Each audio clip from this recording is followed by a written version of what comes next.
ప్రయత్నం చేస్తాం. ఇది వరకు మనం చెప్పుకున్నటువంటిది ఒక 5 నిమిషాల్లో సింహావలోకనం చేసుకుంటాం.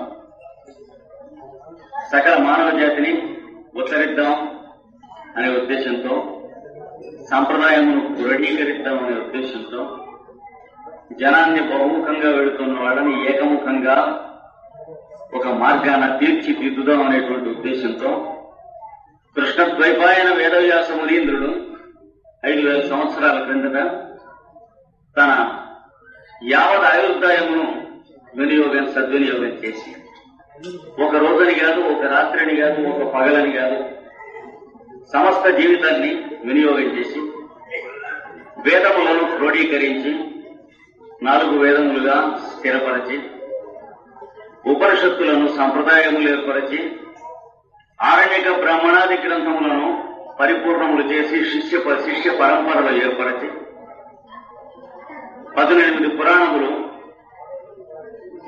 రచన చేసి ఇచ్చి, ఇంత విస్తారమైనటువంటి గ్రంథం చదువుకుంటారా చదువుకోరా అనే సందేహం వచ్చి సంగ్రహంగా ఇద్దామని బ్రహ్మసూత్రముల గ్రంథం ఇచ్చి, ఇంత సంగ్రహంగా ఇంత పటిష్టంగా ఉన్న గ్రంథాన్ని కూడా చదువుకుంటారో చదువుకోరని సందేహం కలిగింది.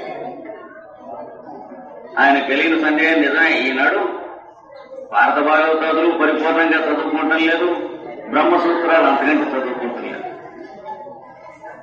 నేను ఏం చేయవలసింది? ఇంకా నా కర్తవ్యం ఏమున్నది? శరవేగంగా కాలం వెళ్లిపోతూ ఉన్నది. ఈ వెళ్లిపోతూ ఉన్నటువంటి కాలంలో ఈ నరజాతి చాలా చిత్రమైనటువంటి మార్గానికి వెళుతుంది. తాను ఏదైతే తన పట్టులోంచి దాచుకున్నదో అది మళ్లీ పట్టు చిక్కించుకునేటువంటి సామర్థ్యం ఈ నరజాతికి పోతుందని చెప్పి గ్రహించాడు. ఒక మాట నరజాతిని, వాడి మీద నిన్ను, నీ మీద వాడిని, నీ హక్కులివి, వాడి హక్కులివి అని అవగొట్టడం చాలా తేలికే గాని, లేచిన తర్వాత మీరు ఆగమన్నప్పుడు వాడు ఆగడం. దుర్వినియోగం చేయడం, ఇద్దరి మధ్య పుల్లలు పెట్టడం, తండ్రి బిడ్డల మధ్య, అన్నదమ్ముల మధ్య ఇలాంటివి చేయడం చాలా తేలికే. కలియుగంలో అవన్నీ వస్తాయి. ఒక మాట సొసైటీని రాంగ్ సైడ్ రబ్ చేసిన తర్వాత మళ్లీ రైట్ సైడ్ రబ్ చేస్తామంటే మన ఇష్టం కాదు. కొన్ని శతాబ్దాలట వెళ్లిపోవాలి, ఎక్కడికో నడిచి వెళ్లి జరిగితే ఒక మహాప్రళయమైనటువంటి యుద్ధమైనా జరిగి దాంతో సమస్య పోయి తర్వాత వచ్చే వాళ్లతో అయినా న్యూ ఆర్డర్ అంటే కొత్త పద్ధతి ప్రారంభం కావాలి. లేకపోతే దైవానుగ్రహం చేత కొన్ని వేల సంవత్సరాలు అలాగా ట్రయల్ అండ్ ఎర్రర్ మెథడ్ లో మానవుడు నేర్చుకుని మళ్లీ తిన్నగా అయినా రావాలి. అందుకని బాగా ఆలోచించి వేదవ్యాసులు ఇప్పుడు నేను చేయగలిగినటువంటిది ఏమిటి అని ఆలోచించారు. నా జీవితం అంతా యావజ్జీవం పరిపూర్తిగా ఇదే ప్రయత్నం మీద ఉన్నా కానీ నేను చేయవలసిన పని పూర్తి చేసినట్లుగా నేను అనుకుంటం లేదు. మాట్లాడుకోదలుచుకున్న వాళ్ళు తల్లులు బయటికి వెళ్లి మాట్లాడుకుంటే బాగుంటుంది అనుకుంటాను, లేదా కూర్చోదలుచుకున్న వాళ్ళు కూర్చోండి. రెండింటిలో ఏదో ఒకటే చేయండి. వ్యాసుల వారు అనుకున్నారు, ఈ ప్రజలకి నేను చేసినటువంటిది గనక పనికొచ్చినట్లయితే ప్రజల హృదయములలో అంతర్యామి అయిన నారాయణుని యొక్క అర్చన సఫలము సార్థకం అయినట్టే. అది అయినట్లు నాకు అనిపించట్లేదు. ఎందుకంటే మన వల్ల వీళ్ళందరికీ ఉపకారం జరుగుతున్నది, మనం ఇంతోటి ఉపకారం చేస్తున్నాం అనేటువంటి క్షుద్రుల జాతిలో వారు కాదు కదా ఋషులు. ఉపకారం మన ద్వారా జరుగుతున్నది అంటే వాళ్ళందరిలో ఉన్న నారాయణుడికి మనం ఏదైనా సేవ చేస్తుంటే మనలో ఉన్న కామక్రోధాలు, రాగద్వేషాలు పోవటం కోసమే పరోపకారం అనేది అభ్యాసం చేయటం కానీ ఇతరులకు మన వల్ల ఉపకారం జరగడం కోసం కాదు అనేటువంటి సంగతి బాగా తెలిసినవాడు.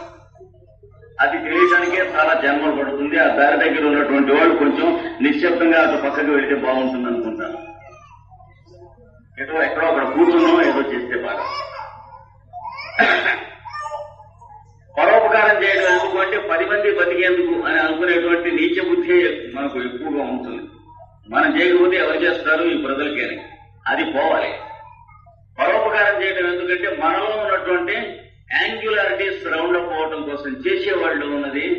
కసరత్తు చేయడం ఎందుకో, పథ్యం చేయడం ఎందుకో, యోగాభ్యాసం చేయడం ఎందుకో, పరోపకారం కూడా చేయడం అందుకని పెద్దలు చెబుతారు. అదొక్కటే సత్యం. అంటే అంటే మనకు మనం పనికొచ్చేటట్లు మన మనస్సు, బుద్ధి, ఇంద్రియాలు, సత్వగుణము ప్రసరింపజేసి మన రజస్తమస్సులు సద్దుకునే సామ్యమునందు ఏర్పడి కామక్రోధాదులు తొలగిపోవటానికి పరోపకారం కన్నా మంచి సాధన లేదు కనుక అది మనలో ఉన్నటువంటి పరిశుద్ధి కోసమే, ఆత్మ పరిశుద్ధి కోసం పరోపకారం చేస్తున్నాం అని ఋషుల యొక్క సంప్రదాయం. అందుకని మనం చేస్తున్న ఈ ఆత్మ సాధన అనేటువంటి పరోపకారానికి ఇతరుల రూపంలో సజీవ విగ్రహంలో ఉన్నటువంటి నారాయణుడు సంతసించినా లేదా అన్నదే మనకి సిద్ధి కలిగినా లేదా అనడానికి దాని నిదర్శనం. అది వ్యాసుల వారు చాలా బాధపడ్డారు, వ్యాసుల చిత్తులైనారు. అయినప్పుడు నారదుల వారు వచ్చి మళ్ళా కొత్త స్టడీస్ ఏదో ఓపెన్ చేసినట్లుగా ఉన్నాం యూనివర్సిటీలో. విషాద యోగం అంటే మనం చేసింది ఫలితం వచ్చిందే లేదా, నిష్కామ కర్మయోగం చెప్పిన తర్వాత మళ్లీ చిట్ట చివరికి రిటైర్ అవ్వబోయే ముందు సకామ కర్మయోగంలో పట్టేట్టున్నాడో అన్నట్టుగా వచ్చాడు. మనం చేసిన పని నెగ్గిందే లేదా, పని అయిందే లేదా చూసుకుని మొహమొహాలు చూసుకుని పని చేసేవాళ్ళు ఏం చేస్తారు? మనం మంచిదనిపించుకున్న పని మనం చేస్తూ వెళుతూ ఉండటం, దానివల్లనే నేను చిరంజీవి అయినాను, నువ్వు దానివల్ల చిరంజీవి కావాలి. అందుకని వ్యాస మనసారా ధ్యానించి నోరారా కీర్తించడం అనేటువంటిది నేర్పు, దాన్ని మించి ఇంకేం లేదు. అంతేగాని ఎవడికి ఎక్కువ తెలుసును, శాస్త్రాలు లోతు ఎంత ఉంది, ఇట్లాంటి కసరత్తులు, తాలింఖానాలు, బ్రహ్మాండమైన 18 పుస్తకాలు రాశావు పురాణాలు. అది కాక 18 పర్వాల్లో మహాభారతం రాశావు. అందులో 18 అధ్యాయాల్లో పరమాత్మ ఏదో భగవద్గీత ఇచ్చారు. ఇవన్నీ అయిపోయింది. ఇప్పుడు ఇంకా అలాంటి పెట్టుకో, తాలింఖానాలు కట్టించకపోతుంది అన్నాడు. ఒక్కటి నేర్పు, నీ హృదయంలోంచి దానంతరం బయటికి ఏదొస్తూ ఉంటుందో అది ఇతరులకు కావలసినటువంటిది. అది విన్నప్పుడు ఇతరుల హృదయాలు ఓలలాడతాయి, సంతోషిస్తాయి. ఇతరుల హృదయాలు ఏ క్షణానైతే తమకు ఉన్నటువంటి బాధలు మొదలైనటువంటి వాటిలోంచి శాశ్వతము, నిత్యము అయినటువంటి జీవితంలోకి ఉన్ముఖం అవుతుందో హృదయము, మనస్సు, అన్ని క్షణాలు కూడాను దేశకాలాతీతమైనటువంటి శాశ్వతమైనటువంటి స్పర్శ కలిగి అనుభూతి కలిగిన వారు అవుతారు. అంతకాలమైన జనన మరణాతీతమైనటువంటి జీవితం చవి చూసిన వారు అవుతారు. ఒక మాట చవి చూస్తే రెండవ మారు ఊరుకోరు. పరం దృష్ట్యా నివర్తతే, దాని వెనక్కి తిరిగి వస్తుంది. అలాంటిది ఒక గ్రంథం చెప్పు. ఏ గ్రంథం చెబితే పరవశత్వం వస్తుందో, ఏ గ్రంథం చదివినట్లయితే, విన్నట్లయితే దీంట్లో ఉన్న అర్థం తెలుసుకుందాం అనేటువంటి ఉద్దేశం కాకుండా మన పరిసర ప్రాంతాలు, మనము, మనకు ఉన్నటువంటి అప్పులు, ఆస్తులు, మనకు ఉన్న బాధలు, వాతావరణం, పరిసరము మొదలైనటువంటి నశ్వరమైనటువంటి స్థితిలోంచి, ఇహలోక స్థితిలోంచి తదతీతమైనటువంటి మనలోనే నిండి ఉన్నటువంటి అంతర్యామిత్వం అనేటువంటి స్థితిలోకి ఉన్ముఖం అయ్యేటువంటి ఒక మార్గం చూడు. నేను ఆ మార్గం చూశాను. దానికోసమే ఈ వీణ పుచ్చుకున్నాను. ఈ చిడతలు, ఈ వెళ్ళటం, పోవటం, రావటం, తిరగటం. నీకేం పని లేదుదయ్యా అని అడిగితే, పనున్న వాళ్ళంతా ఏం వెలగ పెడుతున్నారు అని అడిగితే సమాధానం లేదు. దానికి నారదుల లాంటి వాడిని మనకి అర్ధకార్డు కథలు అని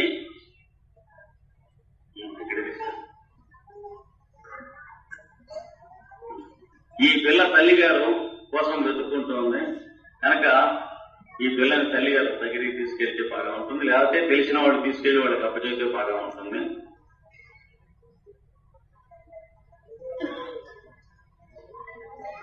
వ్యాసుడు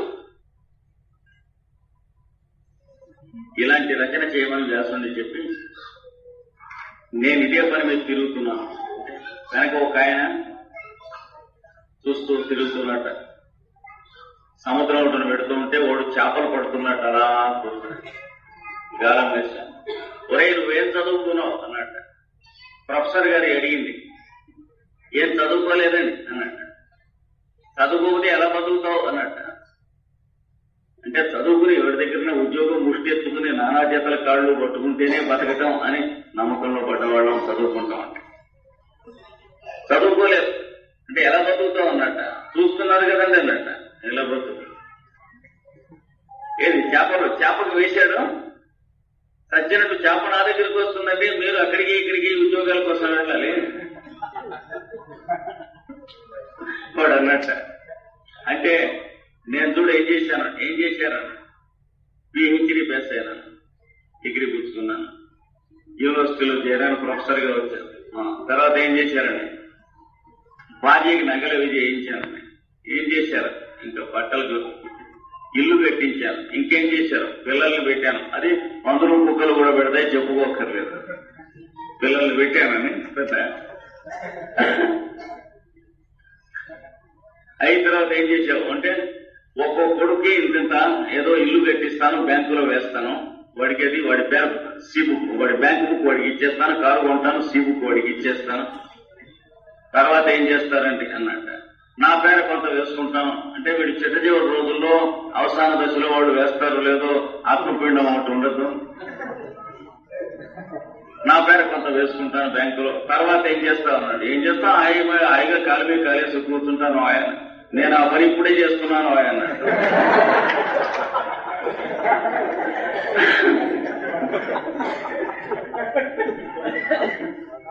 ఇవన్నీ చేసిన తర్వాత అటు తిరిగి చివరికి ఆ పని చేసే బదులు చేప కోసం కాలం వేసాను, దాని పని అది చేస్తూ ఉంటుంది, చేప పని చేప చేస్తూ ఉంటుంది, కాలు మీద కాలేసుకుని నేను కూర్చున్నాను, ఎవరు తెలియగలవో చెప్పు అన్నాడు. మరి వీడికి చెప్పినా ఎక్కడో తెలిసిందని ఇల్లెటరేట్ చదవ అనుకున్న ప్రొఫెసర్ గారు యూనివర్సిటీకి వెళ్ళిపోయారు.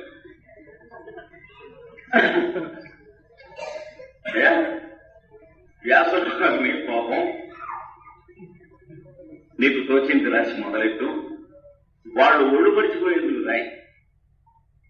సంగీతం పాడేవాడు నేను ఏ రాగం పాడుతున్నానో మీకు తెలిసేందుకు పాడినట్లయితే ఏడిచినట్టుండదు, సంగీతం అవదు.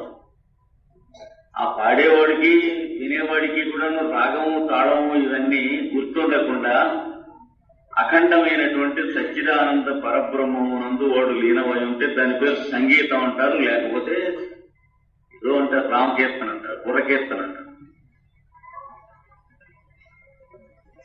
అన్ని లెక్కలు గుర్తుండేది కాదు సంగీతం అంటే.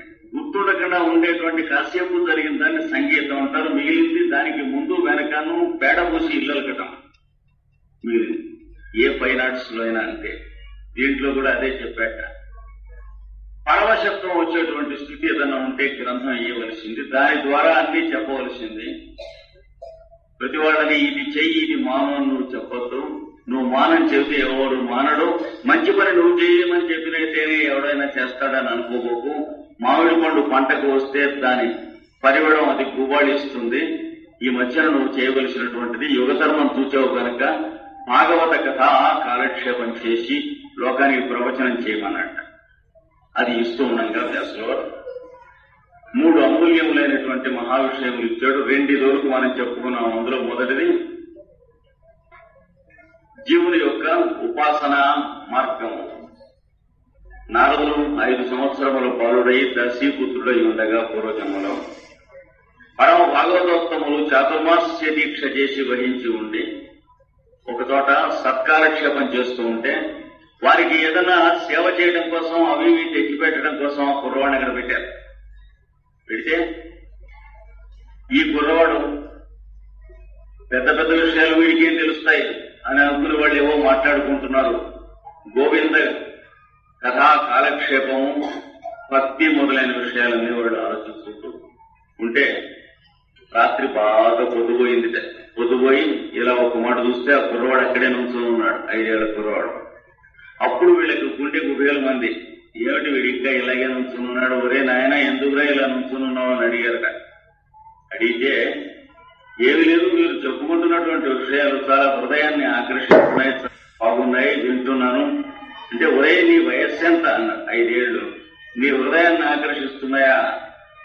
ఆకర్షిస్తున్నాయి. అయితే పంపముడిపోయింది, మనం చాలా అజాగ్రత్తగా ఉన్నాము, ఏదో భాగవత జీవితం జీవిస్తున్నామని మనం అనుకుంటున్నాం కానీ బ్రాహ్మణే కవిహస్తినిషు నిజైవ స్వపాకేషు పండిత సమదర్శన. పెద్దలు చెప్పారు, బ్రాహ్మణులయందు దేవుణ్ణి చూడండి, దేవతా విగ్రహాలయందు దేవుణ్ణి చూడండి, దవాయించి చూస్తాం, అదేం పర్వాలేదు. గోవులయందు చూడండి, చూస్తాం. కుక్కల యందు చూడండి, కుక్కల్ని వండుకునే తినేవాళ్ళ యందు చూడండి. పిల్లవాళ్ళ యందు చూడండి, మర్చిపోయినాం. ఎవరిపాటు ఏ క్షణానికి ఆ క్షణమే వస్తూ ఉంటుంది భాగవత మార్గంలో. ఈ కుర్రవాళ్ళలో చూడటం మర్చిపోయి కదా ఇక్కడ చేతమాస్య దీక్షల్లో మనం ఏదో చాలా గొప్పవాళ్ళు అని అనుకున్నాం. వాళ్ళు ఒక్క మాట చూసి నేను ఒక మంత్రం చెబుతాను వింటావు అన్నారు. చెప్పాను. ఆయన ఎవరు అన్నాడు. చెప్పాలా మా స్నేహితుడు తారా రాధాకృష్ణ. ఆయన రూపంలో దేవుడు ఉన్నాడని ధ్యానం చేస్తూ ఆయన్ని కూడా చూస్తూ ఉంటాను నేను. ఆయనతో మాట్లాడవలసి వచ్చినప్పుడు ఆయనతో మాట్లాడి ఆయనకి కావాల్సిన పని ఏమిటో చేసి పెడుతూ ఆయన రూపంలో ఉన్న దేవుడితో మాట్లాడుతుంటే నీకు కావాల్సింది ఏదో వినపడుతూ ఉంటుంది. చెప్పాను చిన్న మంత్రం. ఇది అభ్యాసం చేయి చూద్దామన్నా. ఏదో ఏడాదో 2 ఏళ్ళు చేస్తాడు అనుకున్నాను. వాడు మొన్నటి తెల్లారేటప్పుడు అభ్యాసం చేసుకొచ్చేసాడు. వీడు ఏ క్షణంలో పిలిచి అడిగినా సరే ఈ డబల్ పర్సెప్షన్ లో ఉన్నాడు. వీడు పడ్డాడు. చాలా ఆశ్చర్యం. 1 రోజులో వస్తుంది. ఇదంటే వాడిని బట్టి ఉంటుంది కానీ చెప్పేవాడి అనుభవాన్ని బట్టి ఉండదు. చెప్పేవాడు 10 సంవత్సరాలు దండయాత్రలు కొట్టి బిఏ పాస్ అయి ఉండొచ్చు. శిష్యుడికి ట్యూషన్ చెప్పాను వెంటనే బిఏ పాస్ అయ్యాడంటే నేను నమ్మలేను అనడానికి వీలు లేదు. తాను డన్స్ అయితే తన దగ్గర చదువుకున్న వాళ్ళందరూ డన్స్ లో అవ్వక్కర్లేదు. చాలా ఆశ్చర్యపోయి ఒరే నాయనా దీన్ని ఏమంటారో తెలుసునా, సర్వజీవరాశులలో వ్యాపించి ఉన్నటువంటి వాడి యొక్క ఉపాసన లేక విష్ణు ఉపాసనము అని అంటారు దీన్ని. ఇది నువ్వు పారంగతులు అయినావు. 2వ మంత్రం చెబుతున్నాం, కొంచెం జాగ్రత్త. ఇది కొంచెం పరీక్షలతో కూడినటువంటి పని. మనిషిని పరీక్ష చేస్తుంది ఈ మంత్రం. ఏమిటంటే వారిని చూస్తూ వారిలో ఉన్నటువంటి దేవుణ్ణి చూడమన్నారు, బాగుంది. వారి రూపంలో ఉన్న విష్ణువుని చూడమన్నారు, బాగుంది. వారిని కూడా చూడమన్నారు. వారికి కావాల్సిన విషయాల్ని వారితో మాట్లాడమన్నారు. మీకు కావాల్సిన విషయాలు వారి ద్వారా వినిపిస్తాయన్నారు. ఇవన్నీ బాగానే ఉంది కానీ వారిలో ఉన్న దేవుణ్ణి చూస్తూనే ఉన్నాను. కొంచెం సేపు మాట్లాడేటప్పటికీ వారు ఏమన్నారు, నువ్వు చెప్పింది ఏడిచినట్టుంది, నోరు మూయి అన్నారు. అప్పుడు వారిలో ఉన్న దేవుడు కనిపించాడు. వారే కనిపించి ఏమిటి ఇంత బాగా చెబుతుంటే నోరు మూయమంటాడు, బుద్ధి లేదా అనిపిస్తుంది. ఎంత గట్టిగా ప్రయత్నం అయినా చేయండి గుర్తుంచుకునేందుకు. ఇంట్లో భార్యను చూస్తుంటే భార్య రూపంలో ఉన్నటువంటి అంతర్యామి జ్ఞాపకం ఉంచుకోవాలి. అంటే చేహనోడు అని భార్యను అనాలని అనిపిస్తుంది. భార్యలో ఉన్న దేవుణ్ణి కూడా అందామా వద్దా? పిల్లవాడు రూపంలో ఉన్నటువంటి వాడిని చూసి పిల్లవాడి రూపంలో ఉన్న బాలకృష్ణుడిని కూడా చూస్తూ పిల్లవాడి వంక చూద్దామనే అభ్యాసం చేసినట్లయితే సరిగ్గా మనం జపం చేసుకునేందుకు కళ్ళు మూసుకుని ఓం భూ అంటూ ఉండగా కయ్యి ఏడుస్తాడు పిల్లవాడు. సరిగ్గా శరీరలే ఆ టైంకే ఏడుస్తాడేమిటి అనిపిస్తుంది. వీడికి ఎలా తెలుసు మనం డిస్టర్బ్ చేద్దామని అని వాడిని భార్యతో చెబుతాడు. రేపటి వాడు ఏడిస్తే నేను తంతానని చెబుతాడు. అంటే ఇంతోటి మునగాడు చేసి వచ్చే జపానికి వీడు మనలో మాట వాడికి వినపడకుండా చెప్పుకుందాం. వాడు జపం చేయకపోతే లోకంలో ఎవరికి పంప ముడిగిందని. అలాంటి వాడు తన జపం సాగాలని భార్యతో చెబుతాడు. వాడు ఏడుపు వినిపించిందంటే నీ డొక్క చింపేస్తానంటాడు. సరే మర్నాడు మళ్ళీ జపంలో కూర్చుంటాడు. కూర్చుంటే నైవేద్యం సమర్పయం చూసేటికి అక్కడ పటివేలో గడ్డ ఉండదు. ఎందుకంటే వీడు చేసేది బాలకృష్ణ ఉపాసన. వీడు కన్నులు మూసుకుని ఉండగా మనవడు అది పట్టుకెళ్ళిపోయాడు. కళ్ళు తెరిచి ఇది ఇలా పలకారా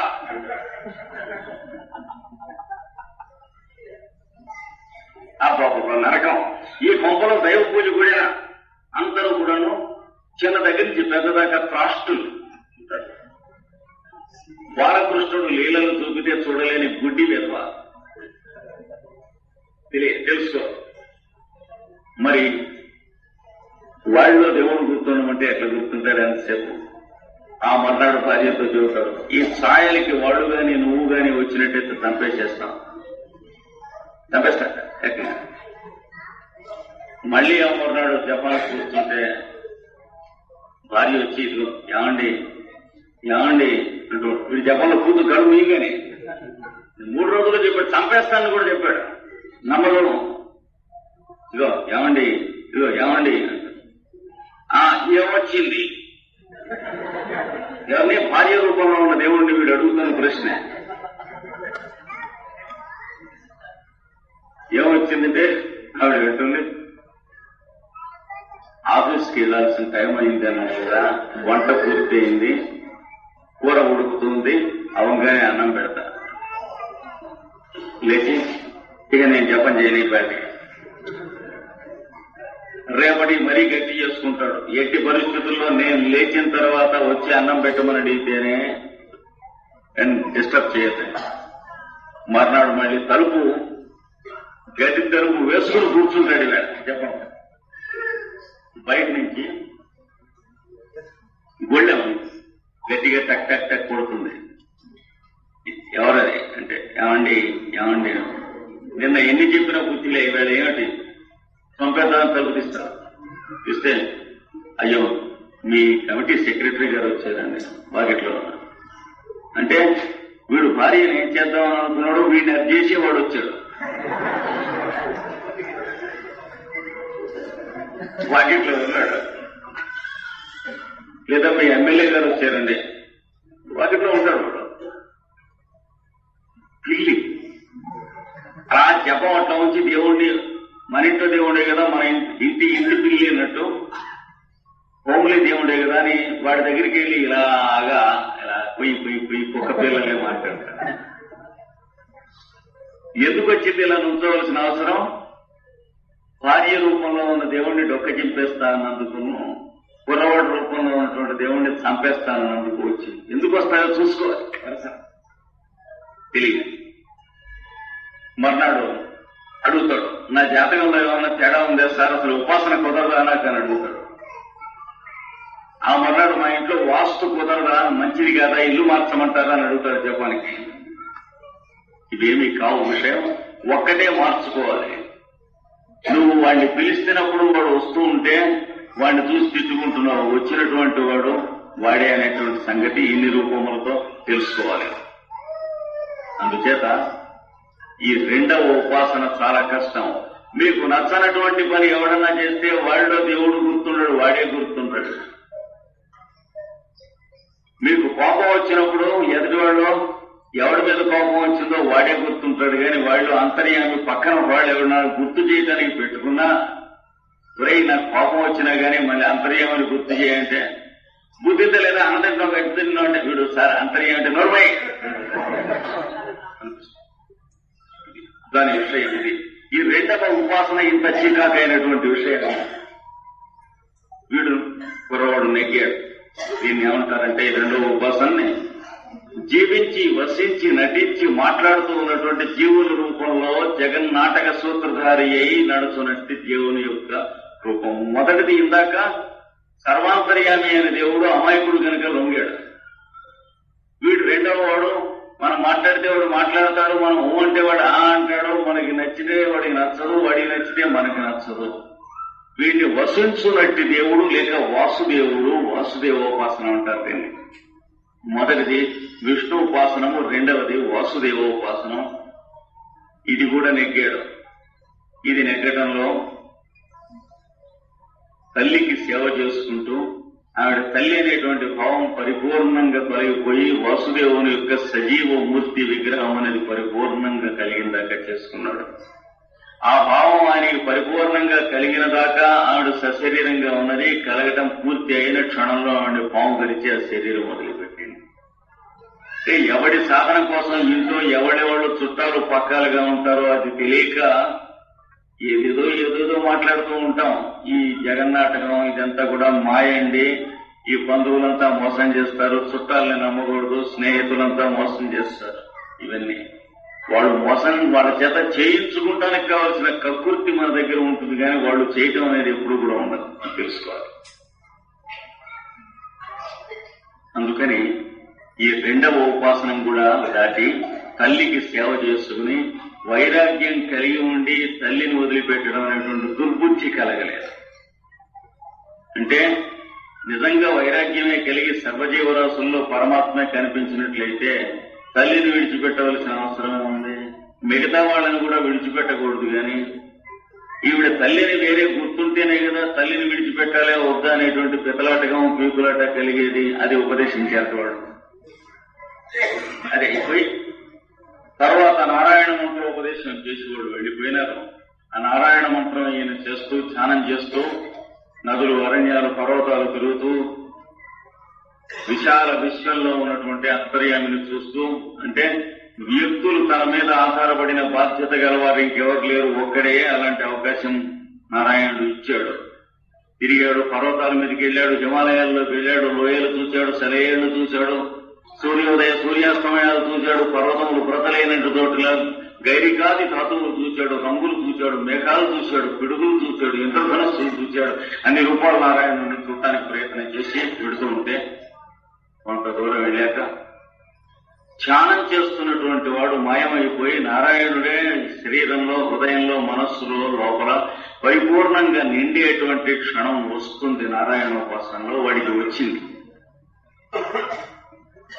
అంటే ఎవడైతే పూజ చేస్తున్నాడో, ఎవడైతే అర్చిస్తున్నాడో, ఎవడైతే యోగాభ్యాసం చేస్తున్నాడో, ఎవడైతే ధ్యానం చేస్తున్నాడో వాడుండడు. వాడి లోపల అంతర్యామి ఎవడున్నాడో వాడే ఉంటాడు. మిగిలిన కాళ్ళు, చేతులు, మనస్సు ఇవన్నీ ఉంటాయి. పేరు ఉంటుంది, భార్య పేరు ఉంటుంది, బ్యాంకు బ్యాలెన్స్ ఉంటాయి, బ్యాంకు బుక్స్ ఉంటాయి, అన్నీ ఉంటాయి. వాడు మాత్రం ఉండడు శరీరం. ఆ స్థితికి వచ్చింది. వచ్చేటప్పటికి చిన్న పొరపాటు జరిగింది అన్నాడు నారదుల వారు వ్యాసుడితో. అప్పుడు ఆ క్షణంలోట ఆయనకి ఏం జరిగిందంటే, ఈ స్థితి శాశ్వతంగా నాకు ఉంటే ఎంత బాగుంటుంది అనిపించింది. దాన్ని ఏమంటారు? కోరిక అంటారు. కోరిక వచ్చేటప్పటికి ఎవరు ఉంటారు? కోరుకునేవాడు ఉంటాడు, కానీ దేన్ని కోరుకుంటున్నాడో వాడు ఉండడు, మాయమైపోయాడు. సాధనలో చరమములైనటువంటి పరమరహస్యం చెప్పాడు. అడగకుండా అయాచితంగా ఏ నారాయణ తత్వం అయితే అంతర్యామి తత్వం వీడిలో అప్రయత్నంగా సహజంగా వస్తూ ఉన్నదో దాన్ని ఇది నాకు ఉంటే బాగుందనేటువంటి దేబెరింపు ఏ క్షణంలో అయితే నాకు వచ్చిందో వ్యాసమునీంద్ర, ఆ క్షణంలో కోరుకునేవాడు ఉంటాడు. ఏది కోరుతున్నా కోరేవాడు ఉంటాడు, కానీ ఏ వస్తువును కోరుతున్నాడో అది ఉండదు. కనుక దుఃఖమే మిగిలేది. గౌతమపుత్రుడు చెప్పిన అదే సారాంశం, నారదులు చెప్పిన అదే సారాంశం. కోరికల వల్ల దుఃఖమే మిగిలేది అనేటువంటిది. ఏది కోరుతున్నాడో రవీంద్రనాథ్ ఠాగూర్ గారు కూడా చెప్పారు. ఏ వస్తువును నువ్వు కోరుతున్నావో, నువ్వు అది కాకుండా పోతున్నావు, నీ కోరిక నువ్వు అవుతున్నావు, వస్తువు అక్కడ ఉంటుందని చెప్పాడు. స్ట్రే బర్డ్స్ అనేటువంటి దాంట్లో అయితే అర్థం కావడం కొంచెం కష్టం. వాడకపోతే ఎలా వస్తుంది అనుకుంటాం. వాడటం వల్ల పోతాయని తెలియదు. కోరేటప్పటికీ అంతర్యామిగా ఏర్పడుతున్న నారాయణుడు మాయమై కోరుతూ ఉన్నటువంటి సాధకుడు, ఉపాసకుడు తనలో నిలబడ్డాడు. అరే రే వెళ్ళిపోయింది, మోసం అయిపోయిందని గ్రహించి మళ్ళీ అప్పుడు పెద్దగా అశ్రుధారాలతో ఆ కొండ గుహలలో, లోయలలో పిచ్చివాడిని వలె ఇట్టించడు అట్టించడు ప్రయాణం చేసి పరిగెడుతూ నారాయణ నారాయణ మళ్ళీ నా ఎందుకు ప్రసన్నుడు కావా అని చెప్పి పెద్ద కేకలు పెట్టుకుంటూ వెళ్ళాట. ఎంత గట్టిగా కోరుతున్నాడో అంత గట్టిగా కోరేవాడే ఉంటాడు, కానీ అంతర్యామి ఉండడు. వాడి లోపల రాలేదు. ఎందుకంటే ఇంకా గట్టిగా కోరటం మొదలెట్టాట. నాకు మోసం జరిగిపోయింది, అన్యాయం జరిగిపోయింది, నువ్వు మళ్ళీ వచ్చేయి, ఎప్పుడు కోరలు బాబోయ్ ఇలాంటిది ఏమవుతూ అంటున్నట్ట. వాడిని రాణిస్తే కదా మనం కోరుతూనే ఉంటే వాడు ఎక్కడి నుంచి వస్తాడు? అందుకని ఓ వ్యాసమునీంద్ర, ఆ తర్వాత శరీరంలో నేను వారి అనుగ్రహాన్ని పొందాను. ఫెయిల్యూర్ అయినప్పటికీ కూడాను దేనికోసం ప్రయత్నం చేశామో అది అంతర్యామిత్వం, జగత్ కళ్యాణ కథ గనక దాంట్లో లాస్ ఏమి లేదు, గెయినే గాని ఉన్నది. నహి కళ్యాణ గురు కశ్చిత్ దుర్గతిం తాత గచ్చతి భగవద్గీతలో చెప్పాడు. శుభమైనటువంటిది, కళ్యాణమయమైనది ప్రయత్నం చేసి నెగ్గకుండా చనిపోయినా సరే అదంతా జమలోకి వస్తుంది, కానీ ఖర్చులోకి రాదు. తర్వాత శుచీనాం శ్రీమతాం గేహే యోగభ్రష్టో అభిజాయతే అని గీతలో చెప్తారు. ఆ పద్ధతిలో తర్వాత జన్మలో నాకు అనుగ్రహం కలిగింది కనుక వ్యాస కొంచెం ఈ కథ ముందు రాసి తర్వాత భాగవతం రాయమన్నాడు. అంటే గురువు గారి కథ ముందు రాసి శిష్యుడు తర్వాత భాగవతం రాయారు. గురువు గారి కథ ముందు రాయడం అంటే ఎక్కడికి వెళ్తే గురువు గారికి శాలువాలు వేశారు, ఎక్కడికి వెళ్తే సింహతాలాటాలు వేశారు, ఎక్కడెక్కడికి వెళ్తే గురువు గారి పాదాలు పళ్ళెల్లో పెట్టి నడవని లేదు, ఉడకబెట్టారు, నీళ్ళేసి నెత్తిని చల్లుకున్నారు. ఇవి కాకుండా గురువు గారు అంత వాడికి కాలు జారింది ఎక్కడ కానక మీరంతా జాగ్రత్తగా ఉండవలసింది ఎక్కడ అది రాయమన్నాడు. పోతే మనబోటి గురువు అయితే శుభ్రంగా నేనెక్కడ